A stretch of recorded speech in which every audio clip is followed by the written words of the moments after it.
আমি পুপু আর পুপুর রান্নাঘরে প্রতিবারের মতো তোমাদের সবাইকে স্বাগত।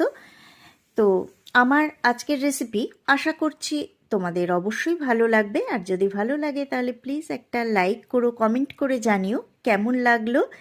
যারা নতুন বন্ধু তাদের অনুরোধ করব এরকমই সুন্দর সুন্দর রেসিপি পেতে আমার চ্যানেলটা সাবস্ক্রাইব করে পাশে আসা বেল বাটনটা প্রেস করে আমার পাশে থেকে যাওয়ার জন্য। চলো তাহলে আর বেশি কথা না বলে শুরু করে দিই আমার আজকের রেসিপি। আমি একটা লাউয়ের খোসা ছাড়িয়ে ধুয়ে নিয়েছি আগে, তারপর এইভাবে সরু সরু করে কুচিয়ে নিয়েছি। আর এইখানে আছে কিছু কলাই ডালের বড়ি। গ্যাসে কড়াই বসিয়ে দিয়ে দিয়েছি অল্প একটু সর্ষের তেল, আর তেলটা কিন্তু অলরেডি গরম হয়ে গেছে, ধোঁয়া বেরোতে শুরু করছে। এখন আমি এটাকে ফ্লেমটা লো করে দিলাম আর ডালের বড়িগুলো